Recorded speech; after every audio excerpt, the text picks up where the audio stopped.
नमस्कार, मैं हूं विनय आपके साथ। राष्ट्रहित में आप सभी का स्वागत है। राष्ट्रहित में हम बात करेंगे डेंगू की। डेंगू मच्छर के काटने से यह बीमारी फैलती है। हर साल अगस्त से अक्टूबर के महीने में यह पीक पर होता है। इस दौरान एक चीज की डिमांड खूब बढ़ जाती है और वो है प्लेटलेट्स की।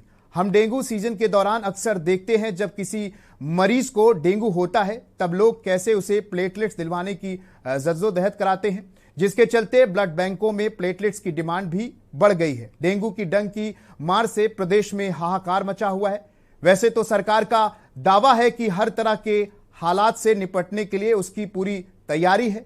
सभी जिलों को अलर्ट कर दिया गया है। इसी कड़ी में स्वास्थ्य महकमे में फिलहाल छुट्टियों पर भी रोक लगा दी गई थी। इसके लिए महानिदेशक स्वास्थ्य ने चिट्ठी भी जारी की थी। पर वहीं बात करें उन्नाव में तो स्वास्थ्य विभाग के दावों की पोल खुल रही है, जहां डेंगू और वायरल पीड़ित मरीज की बाढ़ सी आ गई है। तीमारदारों से स्वास्थ्य विभाग के खिलाफ गुस्सा भी देखने को मिल रहा है, जहां तीमारदार इलाज ना मिलने का आरोप लगा रहे हैं। वहीं दूसरी तरफ प्रयागराज में भी डेंगू के कहर ने रफ्तार पकड़ ली है। 19 डेंगू के नए मरीज मिले हैं। डेंगू के मरीजों की संख्या बढ़कर 901 हुई है। अस्पताल में 23 मरीजों का इलाज चल रहा है। 27 लोगों का घर में इलाज चल रहा है। स्वास्थ्य विभाग के अनुसार डेंगू से कुल 6 लोगों की मौत हुई है। और वहीं अमरोहा की बात अगर करें तो अमरोहा में बुखार और डेंगू का कहर थम नहीं रहा है। लगातार यहां भी मौत हो रही है। सरकड़ा कमाल गांव में हालत बुरे हैं। वहीं बीते दिनों 2 किसानों की डेंगू से मौत हो गई। एक ने उपचार के दौरान दिल्ली में तो मेरठ में दम तोड़ा। लगातार मौत से इस बीमारी में दहशत का लोगों में माहौल है। स्वास्थ्य महकमा बीमारी की रोकने में नाकाम साबित हो रहा है। वहीं लखनऊ में भी डेंगू का प्रकोप थमने का नाम नहीं ले रहा है। 34 लोग डेंगू की गिरफ्त में आ गए हैं। फैजुलगंज, आलमबाग, इंदिरा नगर, गोमती नगर समेत तमाम इलाकों में लोग बीमारी की चपेट में आ गए हैं। बुखार के मरीजों की संख्या में कमी नहीं आ रही है। मेडिसिन विभाग के ज्यादातर बेड बुखार पीड़ितों से भरे पड़े हैं। जहां बुखार से तप रहे लखनऊ समेत यूपी के, अगर पूरे यूपी की बात करें तो कई जिलों में रोगियों की फिलहाल सुनवाई होती नहीं दिख रही है। अस्पतालों में फीवर की मरीजों की लगातार लंबी कतारें हैं। इसके बावजूद इसके जांच को लेकर कोताही बरती जा रही है। हाई प्रोफाइल इलाके में बने डॉक्टर श्यामा प्रसाद मुखर्जी सिविल अस्पताल पर यहां 5 दिन से बुखार की चपेट में रहे मरीजों को भी जांच नहीं लिखी जा रही है। हालांकि ओपीडी में दिखाने के बाद उन्हें दवा जरूर मिल रहा है। मरीजों में डेंगू का खौफ लगातार जो है वो देखने को मिल रहा है। तो बात करें स्वास्थ्य व्यवस्था की तो वो चरमराती हुई कहीं ना कहीं नजर आ रही है। और इस स्वास्थ्य व्यवस्था में उन्नाव में जहां पर आपको बता दें कि लगातार तीमारदारों का आरोप है कि उनको सही से उनके मरीज को इलाज नहीं मिल रहा है। वहीं प्रयागराज में भी लगातार डेंगू का कहर जारी है। अमरोहा में भी डेंगू के कई 2 पेशेंट की मौत का भी मामला सामने आया है। तो डेंगू की वजह जो है वो अक्टूबर में जहां तक लगातार प्रदेश में डेंगू का कहर जारी था, वहीं अब भी डेंगू लगातार बना हुआ है। अब नवंबर आ गया है, नवंबर में भी लगातार डेंगू का कहर जारी है। और ऐसे में आज हम राष्ट्रहित में बात करेंगे। हमारे साथ तमाम मेहमान मौजूद है। तो हमारे साथ इस वक्त डॉक्टर गौतम हमारे साथ मौजूद है और वहीं पर दिलीप अग्निहोत्री वरिष्ठ पत्रकार हमारे साथ मौजूद हैं। तो बहुत बहुत स्वागत है आप सभी का राष्ट्रहित के हमारे पैनल में। सर, सबसे पहले जाएंगे डॉक्टर गौतम जी। सर, सवाल यह है कि आखिर अक्टूबर में डेंगू के है, लेकिन अब नवंबर आ गया है और ऐसे में अभी भी स्थिति जो है वो जस की तश बनी हुई है और या यूं कहें और भी ज्यादा बद से बदतर प्रदेश के हालात है। देखिए, बिल्कुल जो है अक्टूबर और नवंबर का जो समय होता है ये ऐसा मौसम होता है जहाँ पे बारिश होती है अर्ली अक्टूबर के अंदर। उसके बाद जो है ये डेंगू के मच्छर जो है पनपने लगते हैं। डेंगू के मच्छर जो है वो फ्रेश वाटर के अंदर जो है वो पनपते हैं। तो जो ताजा बारिश हो रही होती है और उसके जो पानी जहाँ पे जमा होता है, जैसे कि छतों के ऊपर जो है कुछ कूड़ा जमा है, कुछ टूटे बर्तन हैं या कुछ टायर हैं, उनके अंदर पानी जमा हो जाता है। गमलों में पानी जमा हो जाता है। पुराने टूटी चीजें जो घर के बाहर आसपास रखी हैं उनमें पानी जमा हो जाता है। तो उस फ्रेश वाटर के अंदर ये मच्छर पनपते हैं और इनको जो है वो लावा से एक्टिव होने में जो है एक 8-10 दिन का समय लगता है। तो हम ये देख सकते हैं कि बारिश कब हुई है, उसके बाद जो है 3-4 दिन का समय लें, उसके बाद 10 दिन का समय लें लावा से जो है वो मच्छर को पनपने के अंदर। उसके बाद जो है ये मच्छर की जो है साइकिल अगर चालू हो जाती है, तो ये अगर किसी ऐसे मरीज को काटता है जिसके अंदर जो है ये अपना लावा डाल देता है, और जब दोबारा से जो है उस मच्छर को उस मरीज को कोई दूसरा मच्छर काटता है, तो वो मच्छर डेंगू का वायरस जो है वो अपने अंदर ले लेता है, और वो जिधर जिधर जिसको काटेगा वहां पे जो है वो डेंगू के सिम्टम्स आने लगेंगे, वहां पे डेंगू के मरीज आने लगेंगे। और ये क्लस्टर बेस होता है। इसका मतलब ये कि एक ही इलाके में जहां पे डेंगू के मच्छर पनप रहे हैं, उसी इलाके में ये ज्यादा होता जाएगा। तो अगर किसी के घर के आसपास जो है कोई डेंगू का पेशेंट आ गया है, तो ये स्वाभाविक है कि उसी एरिया के आसपास जो है वो ज्यादा आएगा। जैसे अभी आपने बताया अपनी रिपोर्ट में कि एक गांव के अंदर जो है, जैसे अमरोहा के अंदर आए तो उसके अंदर ही ज्यादा लोग आ रहे हैं। तो इस तरह की स्थिति जो है ये बहुत ही कॉमन होती है। और जब तक ये पानी है, ये कचरा है, ये जमा है, इसके अंदर जो है मच्छर की साइकिल चल रही है, या एटमॉस्फेयर ऐसा नहीं होगा जो इनके अनुकूल हो जाएगा, इनकी ब्रीडिंग जो है वो कम हो जाएगी, या जब प्रशासन जो है वो एक्शन में आके कुछ ऐसे केमिकल स्प्रे करते हैं जिससे कि इन मच्छरों की जो है वो प्रोग्रेस नहीं हो पाती, इनकी लाइफ साइकिल कट हो जाती है, तभी जाके ये प्रकोप बंद होगा। वरना डेंगू जो है वो धीरे धीरे अपनी बिल्कुल डॉक्टर साहब, जहां तक मैंने ये भी दिखाया कि किस तरीके से तीमारदारों का आरोप है, चाहे वो उन्नाव की बात करें, अलग अलग जगह पर कहीं ना कहीं जो इलाज की बात है अस्पतालों में, उसमें भी लापरवाही देखने को मिल रही है। विजय, डेफिनेटली जो है इस चीज को इस तरह से लोग समझते हैं, मगर रियलिटी ये होती है कि जब इस तरह के आउटब्रेक्स होते हैं, तो अचानक से जो है वो हॉस्पिटल्स के ऊपर बहुत ज्यादा लोड आ जाता है। एक डॉक्टर को अगर हम ये माने कि जो है एक डॉक्टर मान लीजिए कि एक 5 मिनट एक पेशेंट को देखने में लेगा, अगर 8 घंटे की ड्यूटी कर रहा है, 6 घंटे की ड्यूटी कर रहा है, तो उसमें कितने पेशेंट देख सकता है? मान लीजिए कि वो 150 पेशेंट देख सकता है, मगर बाहर 350 पेशेंट खड़े हैं और उसको सबको टाइम देना है। तो ये है कि 5 मिनट से कट के वो टाइम जो है वो 1.5-2 मिनट में आ जाता है। तो वो 1.5-2 मिनट में कोई भी पेशेंट सेटिस्फाइड नहीं हो पाता। तो पेशेंट्स ये कहते हैं कि भाई लापरवाही हो गई, डॉक्टर ने ठीक से बताया नहीं, हमें समझाया नहीं। मगर ये डॉक्टर्स की लापरवाही नहीं होती, ये लोड इतना बढ़ जाता है। तो ये तो प्रशासन को देखना चाहिए कि हमारी व्यवस्था में हमारे पास कितनी एबिलिटी है, कितनी सुविधाएं उपलब्ध है, कितने लोग हैं, और उनको बचाने के लिए जो ये प्रोसेस है, इसको काफी पहले से जो है वो कर देना चाहिए। और कहीं ना कहीं मैं ये सोचता हूँ कि इसमें खाली प्रशासन का रोल नहीं है, इसमें आम समाज का, आम जनता का रोल भी बहुत बड़ा है।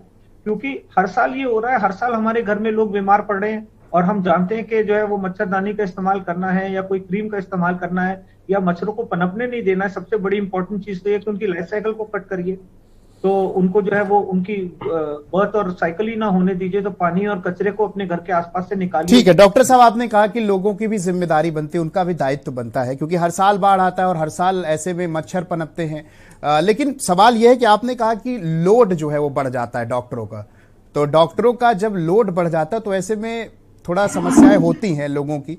तो सवाल यह है कि क्या प्रदेश भर में डॉक्टरों की कमी है? डेफिनेटली डॉक्टरों की कमी है। हर हॉस्पिटल के अंदर आज की डेट में जो है वो डॉक्टर्स की वैकेंसी निकली हुई है, और डॉक्टर जो है वो रेगुलर पे नहीं है, डॉक्टर जो है वो एडॉक बेसिस के ऊपर है। ये सरकार को जो है कहीं ना कहीं जो है वो नंबर ऑफ डॉक्टर्स को पूरा करना चाहिए। और यहाँ तक कि नहीं, अब आप ये देखें कि हमारे देश के अंदर जो मेडिकल की सीट्स खाली जा रही हैं। पहले एक एक सीट के ऊपर जो है वो आप मान लीजिए कि 10-10, 15-15 लोग जो है कम्पीट करते थे, 100 लोग कम्पीट करते थे एक सीट के ऊपर। आज की डेट में अगर हम पिछले साल का आंकड़ा देखें तो 30% की सुपर स्पेशलिटी की सीट वेकेंट गई है, जिसमें किसी ने सीट उठाई नहीं है।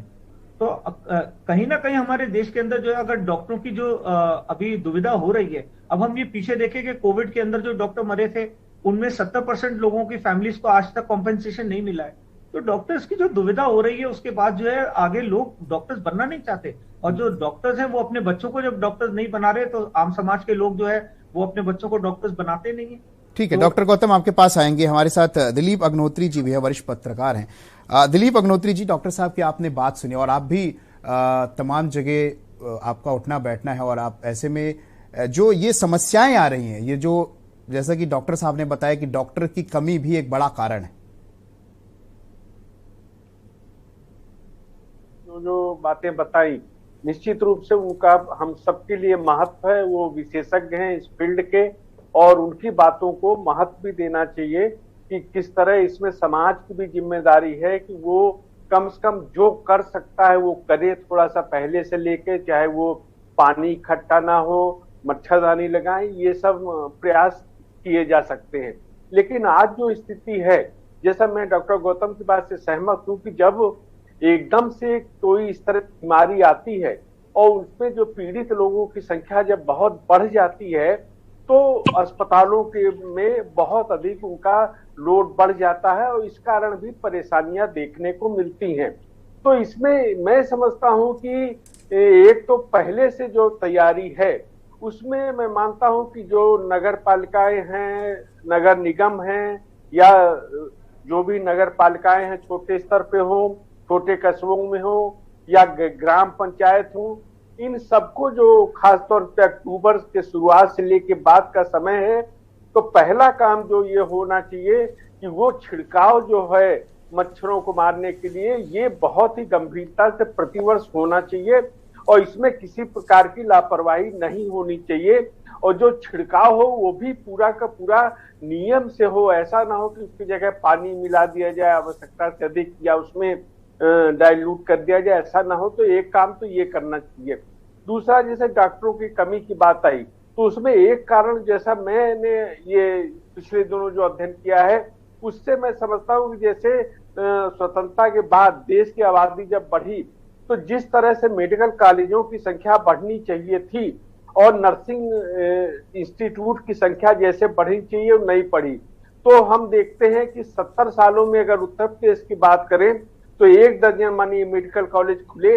अब एक जिला एक उत्पाद की तरह एक जिला एक मेडिकल कॉलेज की योजनाएं चल रही हैं, लेकिन ये ऐसी व्यवस्था है कि इसको हम एकदम से नहीं कर सकते। ये नहीं, ये तो विशेषज्ञ दिलीप जी लगातार मौतें हो रही हैं, लोगों को परेशानी झेलना पड़ रहा है, अस्पतालों की बदहाली है, तो ऐसे में अब जो हो गया वो हो गया। उसको लेकर अगर जनता का कहना है कि जनता को भी जिम्मेदारी निभानी चाहिए। अगर डेंगू का मच्छर पनपने लगा, फैल गया है, गांवों में अलग अलग जगह लोगों को बीमार कर रहा है, लोग अस्पतालों में दर दर भटक रहे हैं, तो अब क्या किया जाए? क्योंकि एक तरफ तो यह भी दावा किया जा रहा है ना कि भाई स्वास्थ्य सुविधाएं बड़ी अच्छी दी जा रही हैं, लेकिन दूसरी तरफ ये मामले भी सामने आ रहे हैं।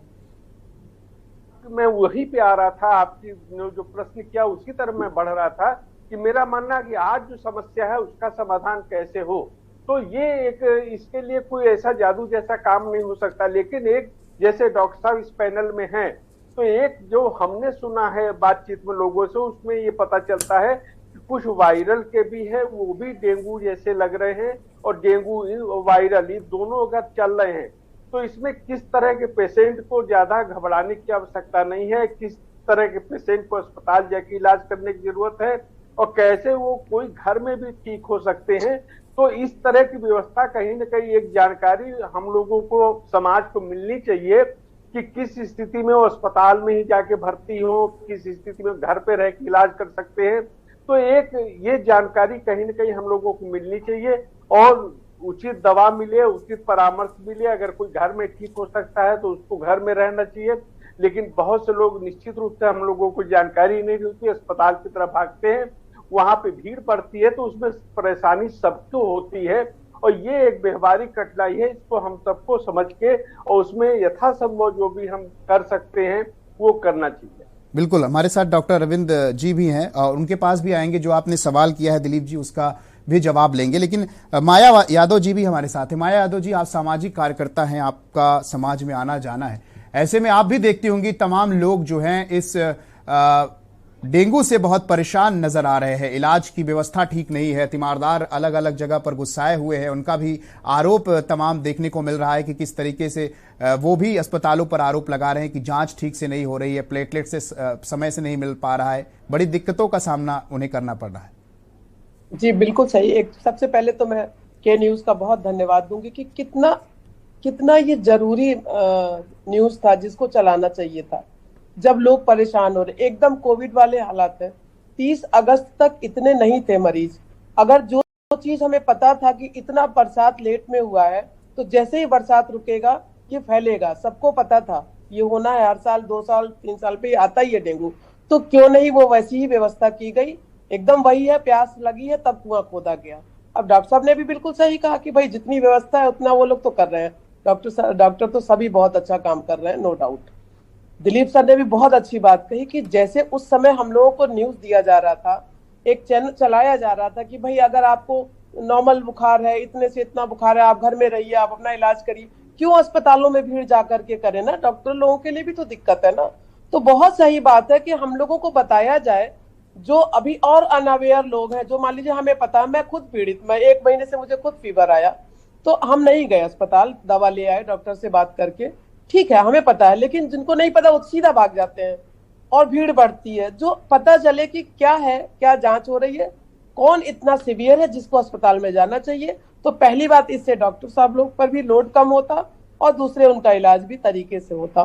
तो बिल्कुल जरूरी, मेन मतलब मेरा यही है कि इन पे उन पे दोषारोपण से बेहतर है कि क्या किया जा सकता है वो किया जाए। और किया जा सकने में सबसे बेहतर है कि एक चलाया जाए, लोगों को अवेयर किया जाए कि आपको अब ये प्रॉब्लम अगर आ ही गई है तो कितना बुखार है, कितना खांसी है, कितने दिन का है, क्या जांच में आई है, तब आप अस्पताल जाइए, वरना आप घर पे इलाज लीजिए और उनको इलाज की पूरी सुविधा दी जाए। कहीं छिड़काव नहीं हो रहा है, मैं खुद देख रही हूँ। जबकि एक समय था कि जैसे ही बरसात खत्म होता था वो फॉगिंग मशीन चलने लगती थी। अभी कोई फॉगिंग मशीन नहीं चली, नवंबर आ गया, सोचिए।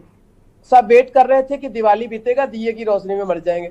कोई ऐसे मच्छर थोड़े ना मरते हैं। नहीं, आपने माया जी ने कहा, आपने ये कहा कि सबको अपना सामंजस्य बैठा के अपना जिम्मेदारी का निर्वहन करना चाहिए। लेकिन सवाल ये उठता है कि जब स्वास्थ्य विभाग एक तरफ दावा कर रहा है, जहां पर छुट्टियां भी निरस्त कर दी गई थी, त्योहार आया था ऐसे में, और अब लेकिन बात तो कुछ और आ रही है ना। तीमारदारों का आरोप है, मरीजों का आरोप है कि व्यवस्थाएं ही नहीं ठीक है।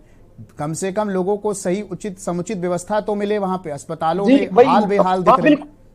वही मेरा कहने का वही मतलब है कि केओस हो चुका है ना, कि अब ठीक नहीं हो रहा है, कोई देख नहीं रहा है, कोई केवल उनको तसल्ली से देख लिया जाए, समझा दिया जाए, कोई परेशानी की बात नहीं, ये दवा लीजिए, ज्यादा अगर सीवियर है तो उनको एडमिट किया जाए, वरना उनको घर भेजा जाए।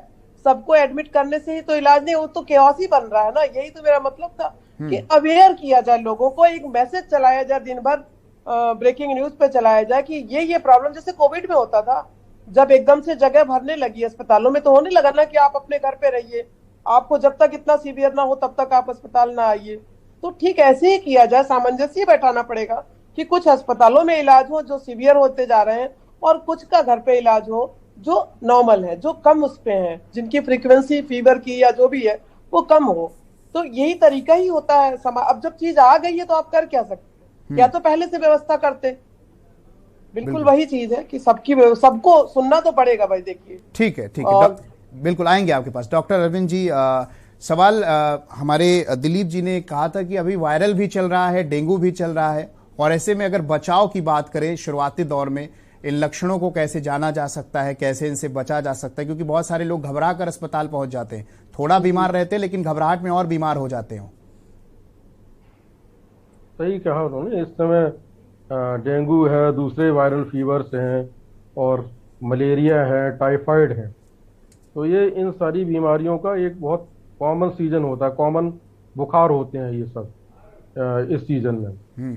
तो इसमें जो है हम सबको सावधानी पूर्वक जो है अपने आप को रखना चाहिए, और आसपास की जो साफ सफाई है, रुका हुआ पानी है, इन सब का बहुत ध्यान रखना चाहिए। बहुत अच्छा ड्रेनेज होना चाहिए। कोई भी पानी जो है, जहाँ तक वो जो अननेसेसरी पानी भरा होता है, ड्रेनेज की व्यवस्था नहीं होती है, यहाँ वहाँ पानी भरा रहता है, ऐसे पानी को निकाल देना चाहिए, क्योंकि पानी में ही ये मच्छर पलता है, बड़ा होता है। और जो खाली बर्तन होते हैं, कूलर होता है, और भी इस तरह के टायर वायर पड़े होते हैं, उनमें ये पानी भरता है और उन्हीं में ये मच्छर पलते हैं। तो ये एक अभियान चलाना चाहिए, वीकली एक अभियान चलाना चाहिए।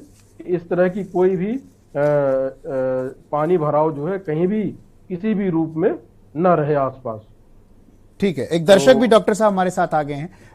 नीतू दर्शक हैं हमारी, लखनऊ से जुड़ चुकी है। नीतू, अपना सवाल पूछिए। जी हाँ सर। देखिए भैया, मेरा सवाल दोनों से है। स्वास्थ्य विभाग और नगर निगम जो भी दावे कर रहा है वो सब हवाई दावे हैं। स्वास्थ्य विभाग कह रहा है कि भरपूर व्यवस्था है।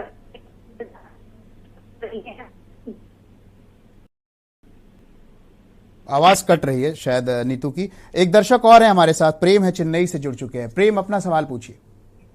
नमस्कार साहब। मैं प्रशासन से आपके चैनल के थ्रू पूछना चाहता हूँ कि प्रशासन क्या कर रहा है। सर आप जो बोल रहे हैं आप, और जो अभी कुछ आपके पैनल पर बैठे उन लोगों ने बताया कि हॉस्पिटलों में बाहर बढ़ जाता है। सर मोरबी में क्या हुआ, सीएम साहब गए तो रातों रात तैयारी करी गई। एक कोरोना काल में सीएम साहब हमारे यहाँ पे गए थे तो ऑक्सीजन लगा दिया गया और कूलर पे रख दिए गए। सर असल में क्या है, ये दिखावा फोटोग्राफी है खाली। सर असल में देखा जाए तो कोई इंतजाम नहीं है। फॉर्मी क्या है, हरियाणा का ये इसमें यूपी में कहीं भी फॉर्मी कहीं भी नहीं है। आपने 15 दिन पहले अपने चैनल से दिखाया था, यहाँ गड्ढे पड़े हैं, यहाँ पानी भर रहा है, यहाँ ये टूटी सड़कें पड़ी है, कोई उपाय नहीं है। सर आप प्रशासन को बताइए। सर डॉक्टरों की कमी होगी वो बात दूसरी है। ये मैंने लोगों की जो सेहत के साथ में जितना बड़ा खिलवाड़ है कहीं भी नहीं है यूपी के सिवाय। खाने में खिलवाड़ है, तो वहाँ पे आप देखिए तो विद्यालयों में जो दिया जाता है नमक रोटी के साथ में दिया जाता है, फोटो खिंचाने के लिए उनको सेव और वो खाली मुरब्बे दिखाए जाते हैं। सर ये सब दिखावा से क्या फायदा। सर ये बुलडोजर बोल के चला के क्या हम करप्शन फ्री कर देंगे किसी को। सर मोदी और योगी जोड़ी स्टेशन में क्या मोरबी में तो अभी क्लियर आ गया। सर बिल्कुल प्रेम जी, बहुत बहुत धन्यवाद कॉल करने के लिए। तो डॉक्टर अरविंद जी, दो नीतू और प्रेमचंद हमारे साथ जुड़े थे और नीतू ने ये कहा कि लापरवाहियां लगातार सामने आ रही है, डॉक्टर्स अस्पताल और मरीजों को कई दिक्कतों का सामना करना पड़ रहा है। हम खैर कोई कुछ कह नहीं सकते, प्रशासनिक वो है, एक वर्क है, वो अपना करते हैं और उसको करना चाहिए, अच्छे से करना चाहिए। बाकी यही हम तो जो बचाव है उसके संबंध में जनता को बता सकते हैं कि ये मच्छरों से फैलता है और इसका मच्छर दिन में काटता है। डेंगू का मच्छर जो है वो दिन में काटता है। तो हम सब लोग पूरे जो कपड़े पहने वो पूरे कपड़े पहने, सारे अपना फुल आस्तीन की वो पहने, शर्ट पहने, नीचे फुल पैंट पहने और पैर भी खोले ना रहें, पैरों में सॉक्स पहन के रखें और रात में जो है या दिन में भी सोना है तो मच्छरदानी लगा के जरूर सोएं। अच्छा डॉक्टर साहब, शुरू देखिए अभी तो डेंगू के मरीज फैल गए हैं, डेंगू तो रेजिस्टेंट हो गए हैं, तो आप चाहे कितना मॉस्किटो रिपेलेंट क्रीम लगा लें वो मच्छर मानते नहीं, वो काटते ही काटते हैं, वो रेजिस्टेंट हो चुके हैं इस सबसे। तो ये सब जो है बचाव रखना है। और जो बुखार इसका डेंगू का होता है, एक इस तरह के और भी कई बुखार होते हैं, किसी भी तरह का बुखार हो सकता है, लेकिन ज्यादातर जो डेंगू का बुखार होता है वो तेजी से आता है, पूरे शरीर में दर्द होता है, आंखों में दर्द होता है, सिर में दर्द होता है और सीवियर बैकएक होता है, कमर में दर्द होता है, पीठ में दर्द होता है काफी ज्यादा, और फिर बाद में बॉडी में रैशेज भी हो सकते हैं, लाल लाल चकत्ते पड़ सकते हैं। तो ये लक्षण होते हैं डेंगू के। तो इस तरह के अगर कोई जो वार्निंग साइंस जो होते हैं, वार्निंग साइंस में लगातार उल्टी होना, पेट में दर्द होना, लाल लाल चकत्ते पड़ जाना, जैसे खूनी जैसे चकत्ते पड़ जाना और उल्टी होना खून की, मुंह से खून आना, नाक से खून आना और चक्कर आना, आंखों के सामने अंधेरा छाना, इस तरह के अगर आपको लक्षण आ रहे हैं तो आप तुरंत अस्पताल जाएं भर्ती होने के लिए। बिल्कुल डॉक्टर साहब, आपके पास आएंगे, तमाम लोगों से बात करेंगे। बात हो रही है राष्ट्रहित में, आज डेंगू की डंक से मरीजों को जंग लड़नी पड़ रही है, अस्पतालों में बड़ी दिक्कतों का सामना उन्हें करना पड़ रहा है। लेंगे एक ब्रेक के बाद फिर हाजिर होंगे।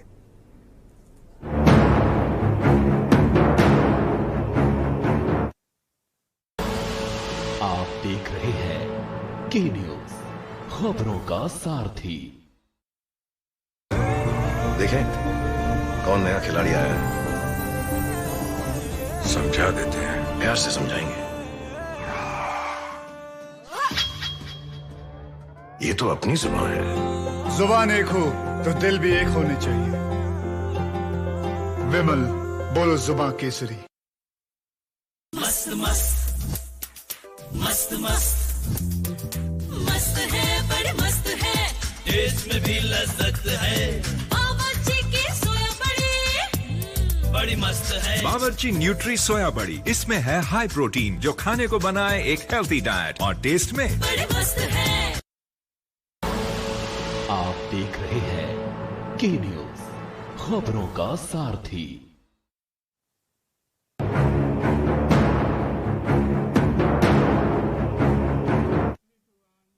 ब्रेक के बाद एक बार फिर राष्ट्रहित में आप सभी का स्वागत है। राष्ट्रहित में हम बात कर रहे हैं डेंगू के डंक से मरीजों को जंग लड़नी पड़ रही है। अस्पतालों में व्यवस्थाओं की अगर बात करें तो वो लचर नजर आ रही है। प्रदेश में डेंगू ने हाहाकार मचा रखा है। जहां पर उन्नाव की बात करें, अमरोहा की बात करें, प्रयागराज की बात करें, लखनऊ, तो प्रदेश में अलग अलग जिलों में अभी भी डेंगू लगातार अपना कहर बरपा रहा है। और इसी पर बात करने के लिए हमारे साथ पैनल में तमाम लोग मौजूद हैं। अगर दिलीप अग्निहोत्री जी, बात यहाँ पर एक दर्शक ने हमें कॉल किया था और दर्शक नीतू थी, उन्होंने ये कहा था ब्रेक पे जाने से पहले कि जो हालात हैं वो सिर्फ बड़ा खतरनाक देखने को मिल रहा है, लेकिन कार्रवाई अगर बात करें अस्पतालों में ठीक ढंग से नहीं हो पा रही, मरीजों का इलाज नहीं हो पा रहा है, सिर्फ हवाई देखने को मिल रहा है। चीजें बताई जाती हैं कि अच्छे से हो रही हैं, लेकिन जब वहां पे आप जाइए तो दावे फेल नजर आ रहे हैं। देखिए, निश्चित रूप से कठिनाई है, और खासकर जो पीड़ित व्यक्ति होता है, पेशेंट होता है या उसके परिजन होते हैं, उन सबके सामने एक तरह से मानसिक दबाव, मानसिक परेशानी का भी उस परिवार को सामना करना पड़ता है। और हर व्यक्ति चाहता है कि उसे फौरन तो डॉक्टर भी हैं, पूरा ध्यान दें, फौरन उन्हें भी बेड मिल जाए और सारी व्यवस्था हो जाए। ये बड़ा स्वाभाविक बात है, लेकिन इसको इस रूप में भी समझना चाहिए कि सब कुछ गड़बड़ ही है। इतनी निराशावादी ऐसी बात नहीं होनी चाहिए। हम लोगों को भी ये व्यवहारिक स्थिति देखनी चाहिए कि अगर हम किसी के घर में भी 10 लोगों का अगर भोजन तैयार किया जाए, आमंत्रित के 10 लोगों को, और एक साथ अगर 75 और 100 लोग वहां पे पहुंच जाएं, तो एक तरह का अफरा तफरी का माहौल होगा और बहुत कुछ चाह के भी उसको व्यवस्था को ठीक नहीं किया जा सकेगा। अब मैं पूरी व्यवस्था को अच्छा बता दूं ये भी नहीं कह सकता नहीं दिलीप जी, लेकिन अफरा तफरी क्यों? आखिर अफरा तफरी क्यों? क्योंकि सबको पता है बाढ़ आनी है, बाढ़ का तो अलग अलग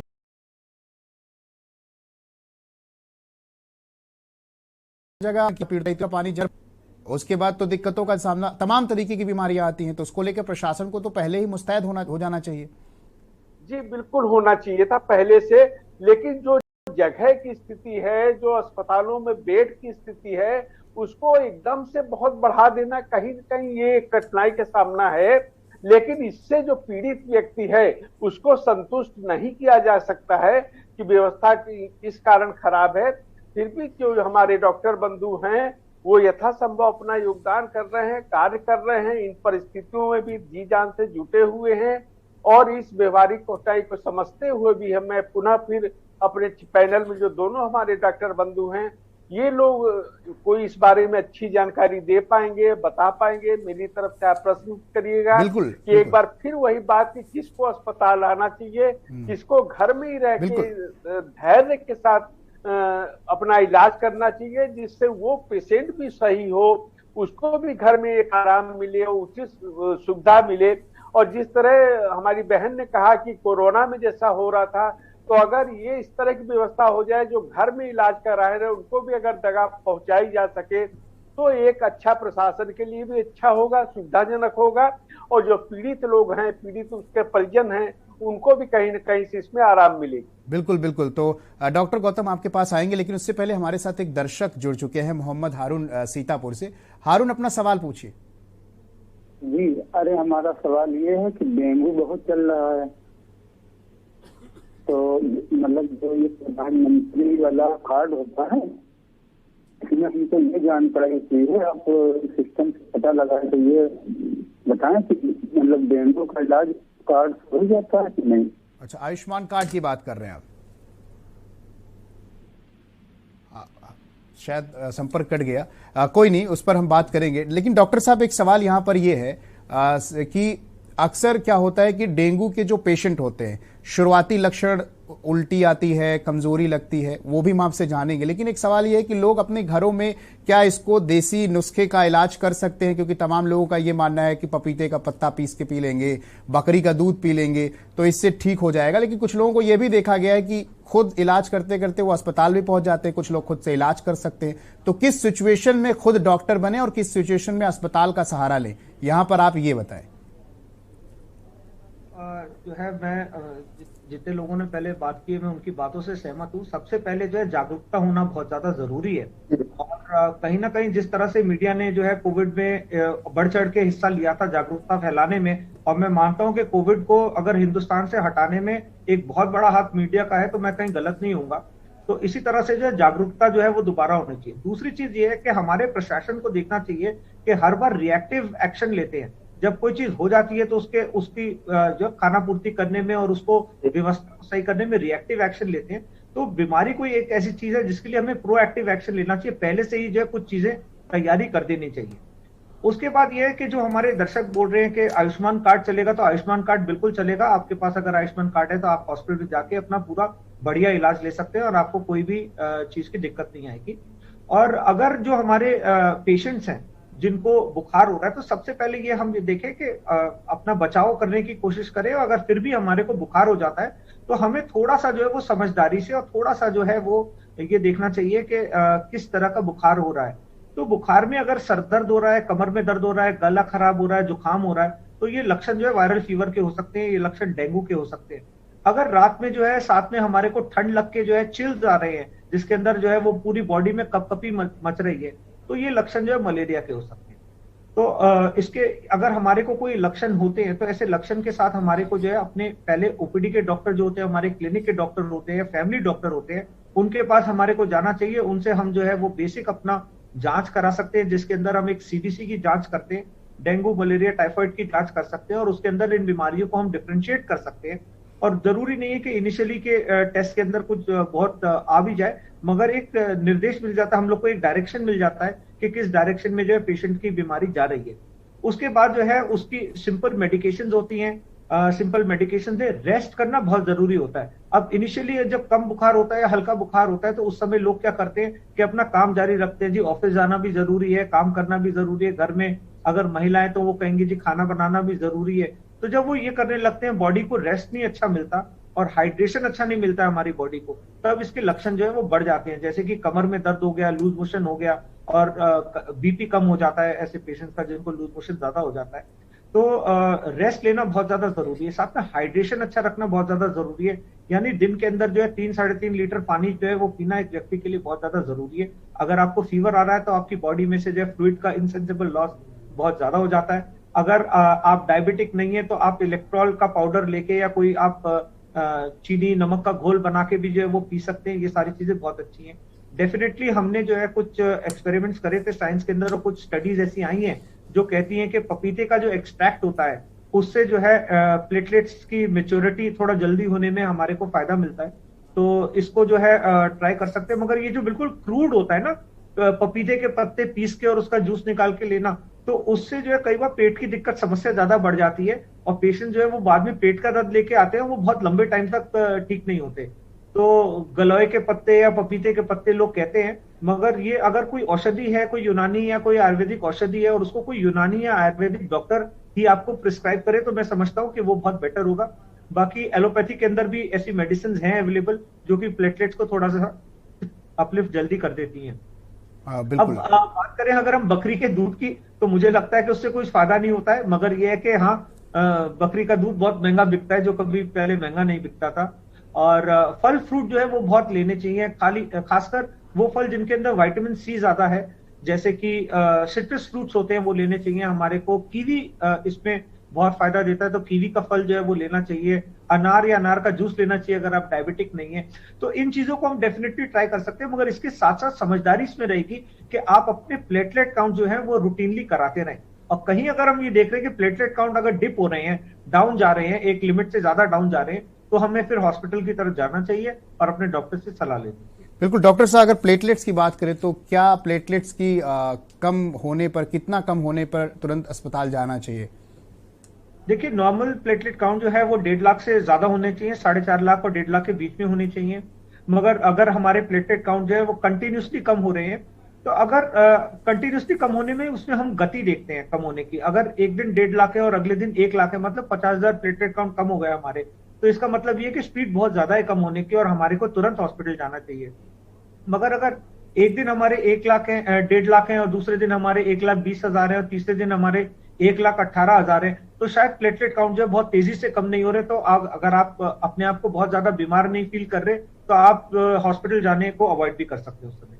मगर अगर आपके प्लेटलेट काउंट जो है वो अगर 1 लाख से कम है, तो मेरे को लगता है कि डेफिनेटली आपको हॉस्पिटल जाके एक बार सलाह जरूर लेनी। बिल्कुल। माया जी, आप तो जिस दर्शक ने भी हमें फोन किया उन्होंने बताया जिस तरीके से कि जो स्वास्थ्य सेवाएं हैं वो उस तरीके से मिल नहीं रही हैं। डॉक्टर साहब ने भी कहा कि प्रोएक्टिव होना बहुत जरूरी है, तो इस पर आप क्या कहना चाहेंगे?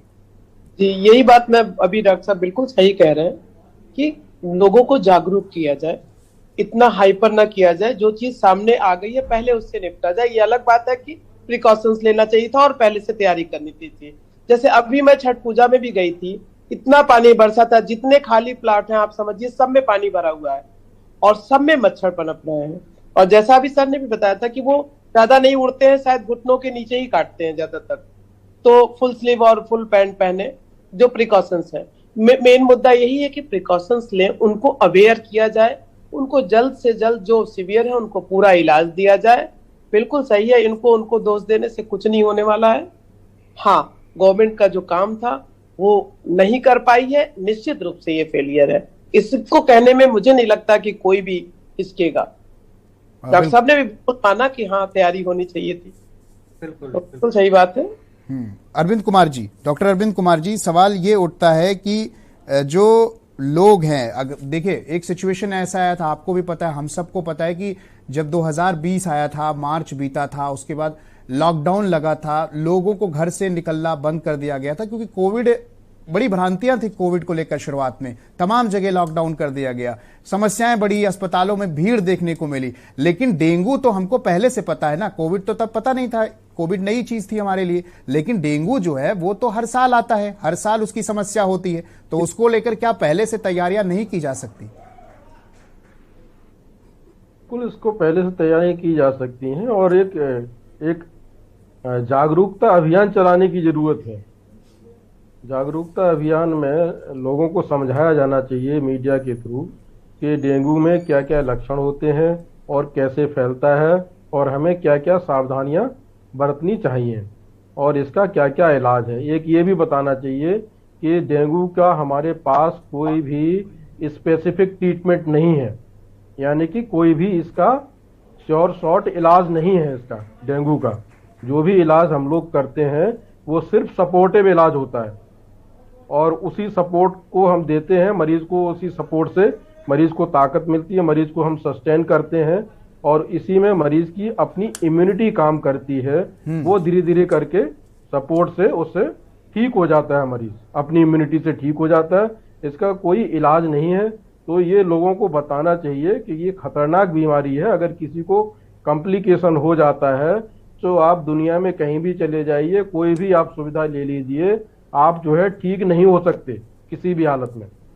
तो कई बार इसको लेकर के लड़ाई झगड़ा भी करते हैं मरीज कि हमारा जो है मरीज मर गया और डॉक्टर ने ध्यान नहीं दिया, इलाज नहीं किया ढंग से। लेकिन ऐसा वास्तव में होता नहीं है। डॉक्टर अपना पूरी कोशिश करते हैं, अपना जी जान लगाते हैं। कौन चाहेगा कि जो उसके पास जो आया है मरीज, उसके साथ कुछ मिस हैपनिंग हो जाए? उसको तो हमेशा अच्छा ही देखना चाहता है कि किसी भी तरह से अच्छा होकर के जाए मरीज। बिल्कुल बिल्कुल, डॉक्टर अपनी पूरी निष्ठा के साथ पूरी वो काम करते हैं, वो लोगों का इलाज करते हैं, मैं इस चीज को स्वीकार करता हूं। लेकिन दिलीप जी, मेरा एक सवाल है यहाँ पर कि क्या जो सामुदायिक स्वास्थ्य केंद्र हैं, जो CSC बनाए गए हैं, PSC बनाए गए हैं, इनमें क्या सुविधाओं की, क्योंकि प्रशासनिक सवाल है तो ये सवाल मैं और भी लोगों से पूछूंगा, लेकिन दिलीप जी, क्या वहां पे सुविधाएं पूरी तरीके से दे दी गई हैं? क्या वहां दिक्कतों को नहीं देखना पड़ रहा है? क्योंकि अस्पतालों में बड़ी बदहाली मिल रही है, कहीं पे कुत्ते लेटे हुए बेड पे मिल रहे हैं, कहीं जानवर मवेशी घूमते हुए मिल रहे हैं। तो ऐसे में जब साफ सफाई अस्पतालों में खुद नहीं देखने को मिलेगी तो इलाज कैसे किया जाएगा? ये बिल्कुल आपने सही कहा और इससे और हम सबको ध्यान देना पड़ेगा और खासतौर पे ये सरकार की भी जिम्मेदारी है को इसको और गंभीरता से ले। जैसा हमारे और साथियों ने भी कहा, खासकर तो जो हमारे डॉक्टर बंधु हैं इस पैनल के, वो लोगों ने कि एक जागरूकता का अभियान इसमें मीडिया की, आप जैसे लोग कि आपका चैनल इस तरह के विषय हमेशा उठाता भी है और इस तरह की चर्चाओं में मैंने पहले भी आपके देखा है कि आप लोग डॉक्टरों को इसमें शामिल करके एक बहुत बड़ा मैसेज, जानकारी जनता तक पहुंचाते हैं।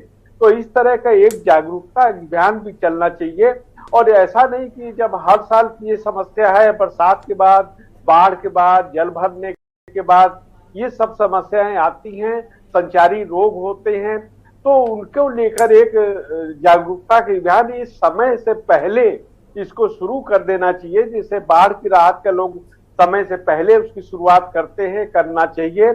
उसी तरह इसका एक अभियान रहे, डेंगू आए ना आए, ईश्वर करे ना आए और अच्छा है, लेकिन वो समय को देख के कि हम सबको उसको जागरूकता का भी हो, जिसमें हम एक नागरिक रूप में हम क्या जिम्मेदारी का निर्वाह कर सकते हैं वो हमारे नहीं, नागरिक रूप में तो ठीक है। अब देखिए नागरिक रूप, अब अस्पतालों में अगर कुत्ते बेड पे बैठे हुए हैं, जानवर बैठे हुए, तो ऐसा तो नहीं है कि उसको लेकर भी सवाल बनता है ना कि भाई डंडा लेके, डॉक्टर तो नहीं डंडा लेके बैठेगा वहां, डॉक्टर तो अपना इलाज करने बैठ रहा है, तो उसको लेकर भी तो साफ सफाई सुविधाओं को लेकर भी तो ध्यान देना चाहिए प्रशासन के लोगों को। मतलब जिम्मेदारी किसकी है? जिम्मेदारी और जवाबदेही वही मैं आ रहा था कि वो चाहे प्रशासन की हो, चाहे चिकित्सालय की हो, चाहे प्राथमिक स्वास्थ्य केंद्र के भी जो इंचार्ज हो, वो इन सबको अपनी जिम्मेदारी और दायित्व का निर्वाह करना चाहिए। और एक नागरिक से लेकर अस्पताल तक, स्वास्थ्य विभाग तक, नगर निगम तक, नगर पालिका तक और सरकार तक, इन सबको अपनी जिम्मेदारी का निर्वाह करें तो समस्याओं का जो बोझ है थोड़ा सा कम हो सकता है, लोगों को थोड़ी राहत अधिक मिल सकती है। बिल्कुल। डॉक्टर गौतम जी, सवाल यह है कि चूंकि स्वास्थ्य सुविधाओं की बात अगर की जाए तो मैं आपसे इस पे ज्यादा व्यक्तिगत कोई ऐसा सवाल नहीं करूंगा, लेकिन सवाल यहां पर यह है कि अगर उत्तर प्रदेश के सामुदायिक स्वास्थ्य केंद्र की बात की जाए तो क्या आपके हिसाब से उसमें क्या और बदलाव किया जा सकता है? क्या लगता है और भी सुविधाएं होने की जरूरत है? क्योंकि जिस तरीके से अस्पतालों के हालात नजर आ रहे हैं, क्योंकि बीहड़ इलाकों में अस्पताल है, और इसको लेकर आप क्या कहना चाहेंगे? बिल्कुल, देखिए बिल्कुल ये आपने बहुत ही बढ़िया प्रश्न किया और प्रशासन को इसकी तरफ बहुत ज्यादा ध्यान भी देना चाहिए। हम अगर चाहते हैं कि हमारे देश का जो है स्वास्थ्य व्यवस्था जो है वो अच्छी हो, तो उसके लिए बहुत जरूरी है कि हमारे जो थर्ड टायर लेवल के विलेजेस हैं, जो गांव हैं, उनके अंदर स्वास्थ्य व्यवस्था अच्छी हो। उनके अंदर स्वास्थ्य व्यवस्था अच्छी होने के लिए उधर हमें अच्छा डॉक्टर भी प्रोवाइड करना चाहिए, और डॉक्टर वहीं पे जाएगा जहां पे कुछ सुविधाएं भी उपलब्ध हो। तो जो हमारे हॉस्पिटल है या जो हमारे जिला अस्पताल हैं, उनके अंदर जो इक्विपमेंट्स हैं, उनके अंदर जो मशीनरी सिस्टम है, अगर वो अप टू डेट है और हम जो है वो हर चीज का डायग्नोसिस कर सकते हैं, दवाइयां अवेलेबल है, बीमारों का इलाज कर सकते हैं, तो डॉक्टर्स डेफिनेटली चाहेंगे वहां पे जाना और वहां पे जाके जो है लोगों की सेवा देना। तो मगर होता क्या है कि जब डॉक्टर को जो है पोस्ट किया जाता है कहीं कोई विलेज के अंदर, तो उसके अंदर सिर्फ बिल्डिंग होती है, दीवार होती है और एक बिस्तर होता है, उसके अलावा उसके उधर कोई फैसिलिटी नहीं होती। जब उधर कोई फैसिलिटी नहीं होती तो वो डॉक्टर सोचता है कि मैं करूं तो मैं क्या करूं, तो इसलिए लोग जो है वो जाना पसंद नहीं करते। तो कहीं ना कहीं बेसिक जो सुविधा है हमारे गांव के अंदर, जो थर्ड टायर के अंदर, हमारे जिला लेवल के अंदर जो सुविधा है या जो विलेज के अंदर सुविधा है, उन सुविधा को अपग्रेड करना चाहिए। उसके बाद हमारे सेकेंडरी सेंटर्स जो है उनके अंदर और व्यवस्था थोड़ी बेटर हो सकती है, जिसमें थोड़े से और एडवांस इन्वेस्टिगेशन हो सकते हैं, जैसे कि इकोकार्डियोग्राफी की इन्वेस्टिगेशन हो गई या मान लीजिए स्कैन की इन्वेस्टिगेशन हो गई। और उसके बाद हमारे जो टर्शरी हॉस्पिटल्स हैं, वो टर्शरी हॉस्पिटल्स के अंदर जो है वो बेस्ट सुविधा उपलब्ध होनी चाहिए, और डॉक्टर्स को जो है इस हिसाब से पोस्ट किया जाना चाहिए तो उनको मौका मिले कि एक प्राइमरी हॉस्पिटल में भी काम करें, सेकेंडरी लेवल पे भी काम करें और टर्शरी लेवल पे भी काम करें। तो अगर रोटेशन से डॉक्टर्स को मौका मिलेगा तो डेफिनेटली डॉक्टर्स भी चाहेंगे कि वो एक्सपीरियंस हर जगह का गेन करें और वहां पे जो है वो सुविधा हो। मगर अभी जो व्यवस्था है वो इतनी खस्ता हालत में है कि डॉक्टर जो है वो चाहते नहीं है जाना वहां पे, मरीज भी जो है वो बेसिकली उधर आना नहीं चाहता है, क्योंकि उसको पता है कि वहां पे कोई व्यवस्था नहीं है, जाऊंगा भी तो फंस जाऊंगा, इससे तो मैं सीधे जो है कोई बड़ी जगह पे भागता हूँ। तो इन व्यवस्थाओं को जब तक जो है प्रशासन ध्यान नहीं देगी और इनको जो है सुधारेगी नहीं, तब तक कहीं ना कहीं जो है इस तरह की दिक्कतें हमें हर बार आती थी। बिल्कुल डॉक्टर साहब, देखिए एक तरफ तो डॉक्टर्स भी हैं, एएनएम भी हैं, बहुत सारी आशाएं भी, अब तो ग्रामीण जगहों पर आशाओं को भी अलग अलग सेक्टर मतलब गाँव में रखा गया है। तो ऐसे में अगर बात करें तो अक्टूबर नवंबर ये 2 महीने सबसे ज्यादा खतरनाक ये बीमारी फैलती है, अभी नहीं पिछले साल भी बड़ी खतरनाक फैली थी। तो ऐसे में अगर डेंगू को क्या कैंप ऐसी कोई तरीके की चीजें नहीं कर सकते जिससे कि हम अक्टूबर से पहले ही ग्रामीण इलाकों में जहां पे पानी का जलभराव हो, जहां पे चीजें हो, उसको लेकर एक कैंप लगाकर अलग अलग छिड़काव किया जाए, तमाम तरीके की सुविधाएं पहले से मुहैया करा दिए जाएं, तो शायद ये जो आंकड़े अब आ रहे हैं, जो स्थिति खतरनाक देखने को मिल रही है, प्रदेश में हाहाकार मच रहा है, इसका जो लेवल है शायद वो बहुत कम किया जा सकता है। बिल्कुल बिल्कुल आपने सही कहा, और मैं आपको ये बता दूं कि ऑन पेपर ऑन डॉक्यूमेंट अगर हम देखें तो व्यवस्थाएं बहुत अच्छी हैं, मगर जब ग्राउंड रियलिटी में जाते हैं तो ये देखते हैं कि कहीं ना कहीं वो व्यवस्था जो है वो डगमगा सी गई है। और ये जो बीमारियां होती है जैसे डेंगू की बीमारी है, ये तो अगर अवेयरनेस होगी, अगर इसको हम जो है वो साइकिल को कट कर देंगे तो ये तो 100% जो है वो सीजन में नहीं आएगी। तो मच्छर के काटने से बीमारी होती है, हमें पता है। मच्छर उन जगहों पे होता है जहां पे खुली हवा नहीं होती, खुली सनलाइट नहीं होती, जहां पे जो है वो आर्टिफिशियल लाइट ज्यादा होती है। तो मॉल्स के अंदर ये ज्यादा होता है, ये जो है ज्यादातर जो है वो सिनेमा थिएटर्स के अंदर होता है, या रेस्टोरेंट्स के अंदर जहां पे जो है वो सनलाइट नहीं आ पाती, उन जगहों पे ज्यादा होता है। या उन घरों के अंदर होता है जो बहुत ही बंद होते हैं और उनके अंदर खिड़कियां नहीं होती, अच्छे से रोशनी नहीं आ पाती, हवा नहीं पास हो पाती। तो इन चीजों की जागरूकता तो जो है वो पहले से की जाती है, जून जुलाई के महीने से। अगर जो है मैं आपको ये बताऊं कि 2 साल पहले या 3 साल पहले, कोविड से पहले, दिल्ली के अंदर जो है बहुत बड़ा अभियान चला था, जिसके अंदर जो है पहले से ही एक रेडियो के अंदर जो है वो बहुत अवेयरनेस चली थी कि इस बार हम डेंगू को हराएंगे और डेंगू को नहीं होने देंगे। और जो है वो एक संडे रखा था कि ये संडे जो है सब लोग अपना घर साफ करेंगे और ये संडे जो है सब लोग अपनी छत साफ करेंगे। और बड़ी संख्या में अगर हम ये देखें तो जो है भारी कटौती हुई थी बीमारी की उस वर्ष। बिल्कुल, तो एक संडे बैकेट पानी और तमाम तरीके की इस तरीके से व्यवस्थाओं को लेकर एक मुहिम चली थी, एक स्पाइक चला था उस पे। बिल्कुल सही कह रहे डॉक्टर साहब। उस साल जो है वो बहुत ज्यादा जो है वो कटौती हुई थी डेंगू के केसेस के अंदर। तो इसी तरह के अभियान जो है जब तक चलेंगे नहीं तब तक लोग जो है उनको इकट्ठा नहीं करेंगे कि क्लीनिनेस करने के लिए, सफाई करने के लिए, सफाई अभियान करने के लिए, पानी की रोकथाम करने के लिए, या हम जो है स्कूली बच्चों को जो है वो एजुकेट करेंगे कि स्कूली बच्चे भी अपने घर में जाके अपने माँ बाप से कह सकते हैं कि हमारे को जो है वो अपने घर की सफाई करनी है किसी दिन। या हम जो है वो ऐसे दिवस डिसाइड करें कि भैया मान लीजिए 1 अक्टूबर को जो है वो घर की सफाई करनी है, 5 अक्टूबर को या 2 अक्टूबर की छुट्टी होती है तो उस दिन हम अपने सामने के घर की सफाई करें, 4 अक्टूबर को अपने घर के पीछे की तरफ भी जो है वो सफाई करें। तो इस तरह के कोई ना कोई कानून या कोई ना कोई स्कीम जब तक प्रशासन लेके नहीं आएगा तब तक ये जो है वो हम ये नहीं सोच सकते कि ये अपने आप ये काम हो जाएंगे। इनको एक्चुअली करना पड़ेगा। तो खाली ऑन पेपर इन चीजों को रखने की जगह इनको वास्तविकता में जो है ग्राउंड रियलिटी में लेके आना। बिल्कुल डॉक्टर साहब, धरातल पर उतारना पड़ेगा। माया यादव जी, क्योंकि सामाजिक कार्यकर्ता हैं आप, समाज में सामाजिक जाति। तो इसी बीच बड़ी खबर आ रही है, आपको बता दें, इसी बीच बड़ी खबर आ रही है कि है वो मैच जीत गया है। तो खुशखबरी है, बांग्लादेश को भारत ने हरा दिया। T20 वर्ल्ड कप में भारत ने बांग्लादेश को 5 रनों से हराया है। तो T20 विश्व कप में भारत ने बांग्लादेश को हराया, जहां पर 185 का लक्ष्य रखा था भारत ने, और अब बांग्लादेश को T20 वर्ल्ड कप में भारत ने हरा दिया है। तो ये फैंस के लिए एक बड़ी खुशखबरी, भारत देश के लिए एक बड़ी खुशखबरी, जहां पर T20 वर्ल्ड कप में बांग्लादेश को भारत ने 5 रनों से हराया। भारत के लिए एक खुशखबरी, जहां पर विश्व कप में भारत ने बांग्लादेश को हराया। तो रोमांचक मुकाबले में भारत की 5 रन हुई है। बांग्लादेश और इंडिया का T20 मैच था। T20 वर्ल्ड कप में भारत ने बांग्लादेश को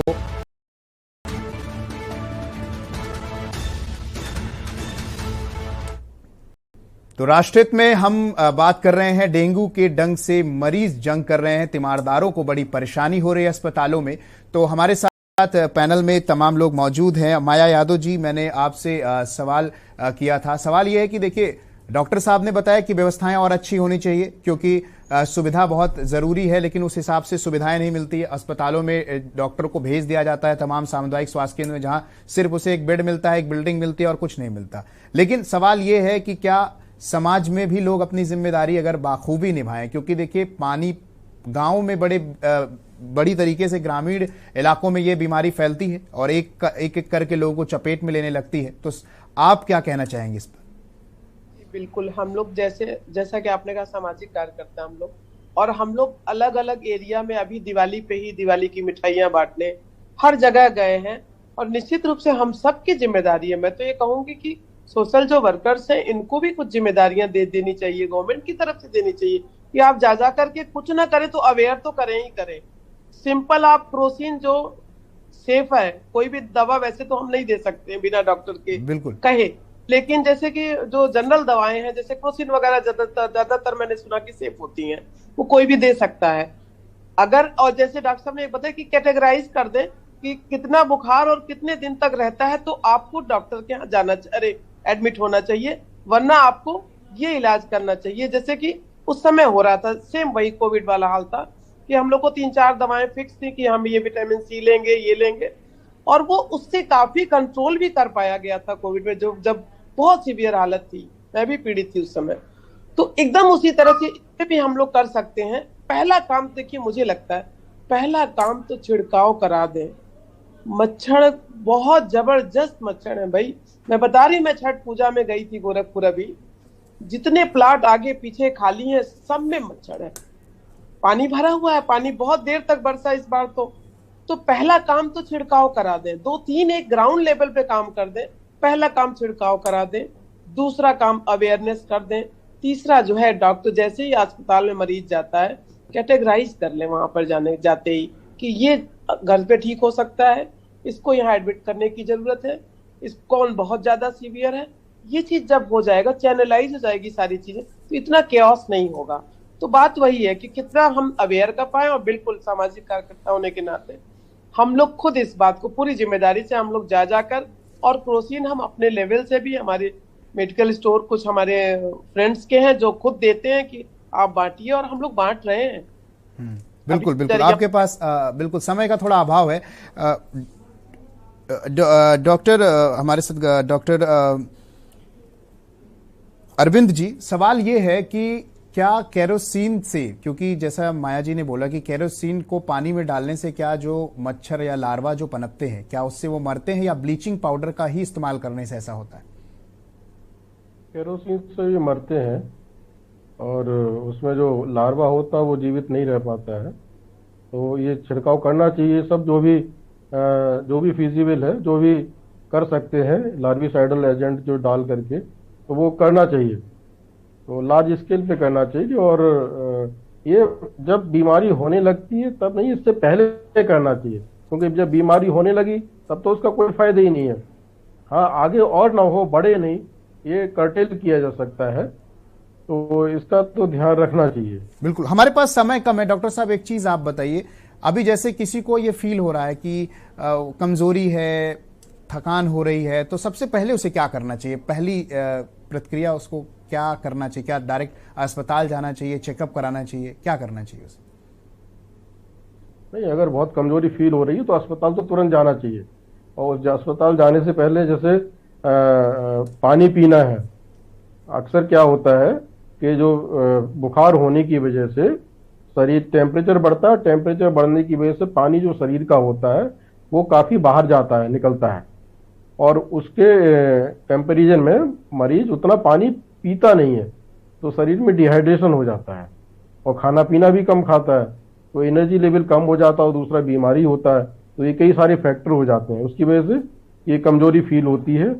और अगर पेशेंट को चक्कर आ रहे हैं, आंखों के सामने अंधेरा छा रहा है, तो अपना पानी खूब पीना चाहिए, नींबू नमक का पानी घोल करके इसको पीते रहना चाहिए खूब, और अस्पताल जाना चाहिए, तो वहाँ डॉक्टर एग्जामिन करेंगे पूरा, और जो भी डिसीजन, बेस्ट डिसीजन होगा मरीज के हित में, वो वैसा वहाँ पर लेंगे। दवा लिख करके घर भेजना चाहेंगे, और कुछ सलाहों के साथ तो वो भेज सकते हैं, या मरीज को भर्ती करने की जरूरत है तो वो भर्ती करेंगे। बिल्कुल, हमारे पास समय कम है। अब बात करें तो दिलीप अग्निहोत्री जी, क्या इसको लेकर पहले से तैयारियां करनी चाहिए थी? जो हालात अभी हैं शायद वो ना होते। कम शब्दों में बताइए। बिल्कुल बिल्कुल, मैं मानता हूं, और ऐसा हर साल होना चाहिए। डेंगू आने की जो संभावना अवधि होती है शुरुआत, उसके पहले हर साल ये नियम बनना चाहिए कि इस तारीख से लेके इस तारीख तक जागरूकता का अभियान और छिड़काव का अभियान ये सरकार के द्वारा चलाया जाएगा। उसमें सभी संस्थाएं, जो भी विभाग हैं और जो भी ठीक है, समय का अभाव है। डॉक्टर गौतम जी आपके पास आएंगे। डॉक्टर गौतम जी, सवाल यह है कि किसी गांव में, किसी मोहल्ले में, किसी घर में अगर कोई डेंगू से मरीज होता है, कोई पुष्टि हो जाती है इसे डेंगू है, तो उनको आसपास के लोगों को किस तरह की सावधानी बरतनी चाहिए? देखिए, अगर किसी घर में जो है वो डेंगू हो जाता है, तो उसके आसपास के 50 से 6 मीटर तक के जो एरिया हैं उसमें दूसरे मरीजों को भी डेंगू होने की संभावना बहुत ज्यादा बढ़ जाती है। इसलिए लोगों को जो है वो बड़ा जागरूक रहना चाहिए। और स्पेशली अगर आपके घर में, आपकी गली में, आपके आसपास कोई अगर डेंगू का मरीज आ गया तो उस समय बच्चों को स्पेशली जो है वो घर से बाहर जो है वो कम से कम जो है वो पूरे आस्तीन के कपड़े और अच्छे से जो है उनको क्रीम वगैरह जो है मॉस्किटो रेपेलेंट्स लगा के ही घर के बाहर भेजें। जो घर के अंदर भी हम रखते हैं, स्पेशली दिन के टाइम में, जो सूर्योदय के बाद का समय होता है या सूर्यास्त से पहले का समय होता है, यानी शाम के 4 बजे से लेकर 6 बजे तक का समय जो होता है, और सुबह में आप ये मान के चलिए कि 9-10 बजे तक का जो समय होता है, इस समय में जो है अपने बॉडी को पूरी तरह जो है वो कवर करके रखना चाहिए। जो महिलाएं हैं, जो लड़कियां हैं, बाहर निकलती हैं, मान लीजिए स्कूटर चलाती हैं, तो जो है आधे आस्तीन के कपड़े पहन के बच्चे बाहर निकल जाते हैं, तो कपड़े जो है वो पूरी तरह पहनना बहुत ज्यादा जरूरी है। और ये हमारे को ही निश्चित करना पड़ेगा कि हमारे घर के कोई बुजुर्ग है या वो घर में जो है बेडरिडन है, शायद वो अपने आप को अच्छे से कवर नहीं कर सकते, या ओल्ड एज के लोग हैं, या हमारे घर के और व्यस्त लोग जो है, हस्बैंड वाइफ जो है काम पे जाते हैं, तो उनको ये निश्चित करना चाहिए कि किसी भी हालत में उस समय वो पूरी तरह से अपने आप को कवर्ड रखें। और मच्छर के काटने से जो है अपना बचाव करना बहुत ज्यादा जरूरी है, जिसमें कपड़े पूरी तरह से पहनना और अपने आप को जो है मॉस्किटो रेपेलेंट लगा के रखना, और जिस कमरे में भी बैठे हैं उस कमरे में जो है मच्छर से बचने की पूरी व्यवस्था करके रखना। दिन के समय में और दोपहर के समय में जो है घर के दरवाजे खिड़कियां बंद रखना, जिससे बाहर से जो मच्छर घर के अंदर ना आए। ये सारी चीजें हमें व्यवस्था पूरी करनी चाहिए, जिससे हमारे घर में कोई बीमार ना पड़े। बहुत बहुत शुक्रिया माया यादव जी, डॉक्टर गौतम जी, डॉक्टर अरविंद जी और वरिष्ठ पत्रकार दिलीप अग्निहोत्री जी, बहुत बहुत शुक्रिया आप सभी का। तो राष्ट्रहित में आज हम बात कर रहे थे डेंगू के डंक से मरीज हैं परेशान। तो यहां पर सवाल ये उठता है कि प्रशासन को इसको लेकर पहले से तैयारियां जोरों शोरों से कर देनी चाहिए, क्योंकि दावे तो लाख किए जा रहे हैं, लेकिन अब नवंबर आ गया है और अभी भी जो मरीज हैं वो अस्पतालों में परेशान है। तीमारदारों की लगातार शिकायतें आ रही हैं, और अगर बात करें सामुदायिक स्वास्थ्य केंद्र या अलग अलग अस्पतालों की, सरकारी अस्पतालों की, तो उनमें सुविधाओं की बड़ी बदहाली देखने को मिल रही है। तो डेंगू को लेकर पहले से ही सरकार को एक जागरूकता चलानी चाहिए, जिस तरह से सामाजिक कार्यकर्ता का भी ये कहना था, वरिष्ठ पत्रकार का भी ये कहना था, और डॉक्टर साहब ने कहा कि कहीं ना कहीं जो सुविधाएं हैं उसको भी थोड़ा सरकार या प्रशासन को बढ़ाना चाहिए। फिलहाल राष्ट्रहित में अभी के लिए इतना ही। देखते रहिए के न्यूज इंडिया। नमस्कार।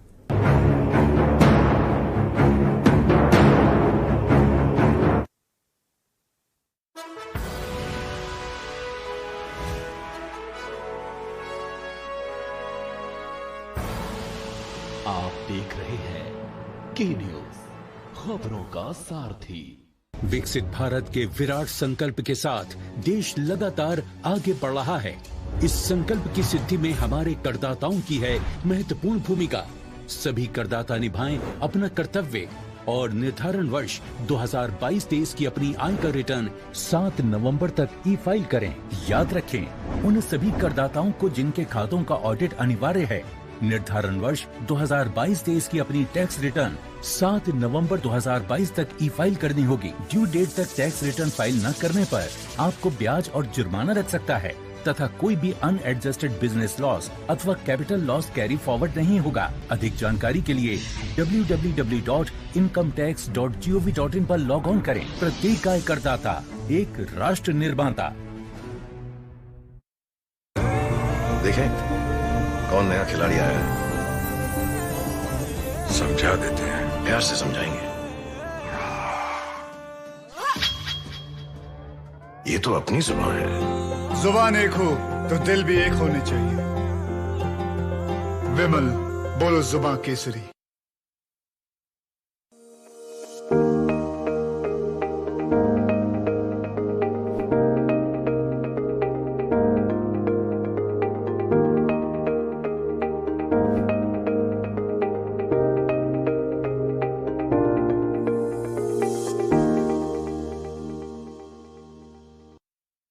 हमारे साथ राजनेता अश्विनी चौबे जी हैं। लगातार एयर क्वालिटी इंडेक्स जो है वो खराब हो रहा है, पर्यावरण पर सवाल उठाए जा रहे हैं। पर्यावरण को प्रदूषित न होने दें, इस पर जन जागरण से लेकर के हर चारों जो हमारे एनसीआर के क्षेत्र में राज्य सरकार है उनके साथ अभी 10 दिन पहले उनके मंत्रीगण, मुख्यमंत्री सबसे हम लोगों की बातचीत भी लगातार होती रही है। पानी का जो लेवल है, जो पानी की क्वालिटी का मात्रा है, वो भी लगातार जो है वो खराब बताई जा रही है।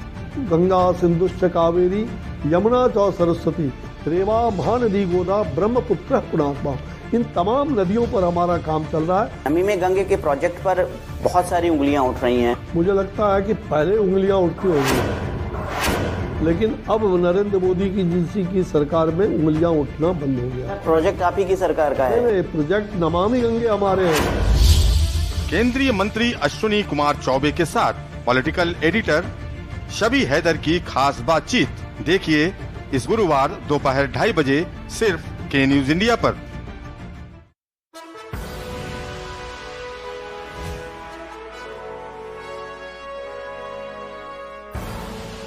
आप देख रहे हैं के न्यूज खबरों का। नमस्कार, मैं हूं विनय आपके साथ। T20 वर्ल्ड कप में भारत ने बांग्लादेश को हराया। तो आपको बता दें कि भारत ने बांग्लादेश को 5 रनों से हराया, जहां पर डीएलएस मेथड से यह मैच इंडिया ने जीता। विश्व कप में जीत के साथ सेमीफाइनल में जगह बनाई। रोमांचक मुकाबले में भारत की 5 रन से जीत हुई। T20 विश्व कप में भारत ने बांग्लादेश को हराया।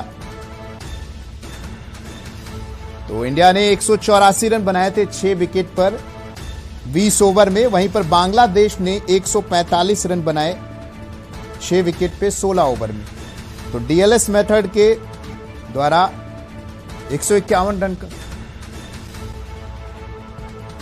तो इसी के साथ भारत जो है वो सेमीफाइनल में पहुंच चुका है। भारत के लिए खुशखबरी, T20 वर्ल्ड कप में भारत ने बांग्लादेश को 5 रनों से हराया और अब सेमीफाइनल में अपनी भारत ने जगह बनाई। तो भारत ने सेमीफाइनल में अपनी जगह पक्की कर ली है। रोमांचक मुकाबले में भारत की 5 रन से जीत हुई, जहां पर इंडिया ने 5 रनों से इस मैच को जीत लिया है। इंडिया ने पहली पारी में 184 रन बनाए थे, वहीं दूसरी पारी में डीएलएस मेथड के थ्रू इस टारगेट को कम कर दिया गया था, जिसमें ओवर भी कम किया गया था, 16 ओवर और 151 रन का टारगेट दिया गया था। लेकिन 145 रन पे बांग्लादेश 6 विकेट पे 16 ओवर खेली और उसने रन नहीं बनाया, जिस वजह से इस मैच को 5 रनों से भारत ने जीत लिया। बांग्लादेश को हराने के बाद भारत ने विश्व कप में सेमीफाइनल में अपनी जगह अब पक्की कर ली। तो रोमांचक मुकाबले में भारत की 5 रन से जीत। वहीं पर पहली पारी में शानदार पारी खेली थी। विराट कोहली ने 64 रन बनाए थे, केएल राहुल ने भी जबरदस्त बैटिंग करी थी। तो भारत ने बांग्लादेश को 5 रनों से हराया है। विश्व कप में जीत के लिए साथ भारत की सेमीफाइनल में जगह बन चुकी है। रोमांचक मुकाबले में भारत की 5 रन से जीत। तो आज भारतीय प्रशंसकों की नजर थी, क्योंकि इससे पहले साउथ अफ्रीका से मैच था और उस मैच को लॉस किया गया। उसके बाद कहीं ना कहीं भारतीय प्रशंसक जो हैं वो चिंतित थे आज के मैच को लेकर। लेकिन आज ये मैच जीतने के बाद भारतीय क्रिकेट फैंस में खुशी की लहर दौड़ चुकी है, क्योंकि इंडिया ने इस मैच को जीत लिया है। इस रोमांचक मुकाबले में भारत की 5 रनों से जीत हुई। तो T20 विश्व कप में भारत ने बांग्लादेश को हराया। भारत ने बांग्लादेश को 5 रनों से हराया। विश्व कप में जीत के साथ भारत की सेमीफाइनल जगह।